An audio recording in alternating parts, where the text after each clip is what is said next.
নমস্কার জানাচ্ছি সকল দর্শক বন্ধুদের। আজকে একটি খুব পাওয়ারফুল টোটকা আপনাদেরকে জানাচ্ছি, যেটা আপনারা করবেন মহালয়ের দিন সকালে। মহালয়ের সকালবেলা আপনারা সবাইকেই বলবো গঙ্গা স্নান করুন, আর এই টোটকাটি অবশ্যই করুন। যে কোনো একটি মনস্কামনা নিয়ে এই টোটকাটি আপনারা করুন। কি করবেন আর কি লাগবে বলে দিচ্ছি। একটি সরা লাগবে, সিঁদুর লাগবে, হলুদ গুঁড়ো লাগবে, এখানে দেখুন একটি কড়ি, 3টি লবঙ্গ, 3টি এলাচ আর একটি 1 টাকার কয়েন। তো কী করবেন আমি বলে দিচ্ছি। এরকম একটি সাদা কাগজের মধ্যে ছকটি ড্র করবেন, পেছনে ঠিক আপনাদের নাম লিখবেন, নিজেদের মনস্কামনা বলতে বলতে এই কাজটি করবেন। আর যে কোনো একটি মনস্কামনার জন্য আপনারা করবেন।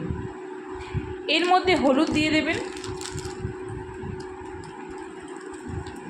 একটু বেশি করে দেবেন, আমি অল্প অল্প দেখাচ্ছি। সিঁদুর দেবেন,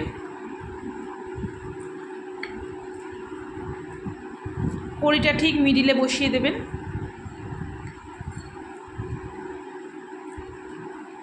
3টে এলাচ দেবেন,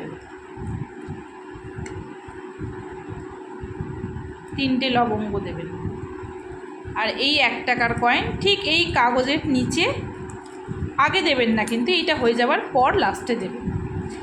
এইটিকে নিয়ে আপনারা স্রোতমান জলে, গঙ্গার জলে, যে কোনো নদীতে যেখানে স্রোত রয়েছে ভেসে যাবে সেই জায়গায় গিয়ে একটি মনস্কামনা জানিয়ে আপনারা ভাসিয়ে দেবেন। দেখবেন সেই মনস্কামনা আপনাদের নিশ্চয়ই পূরণ হবে। এটা করুন, নিশ্চয়ই উপকার পাবেন। জয় মা তারা।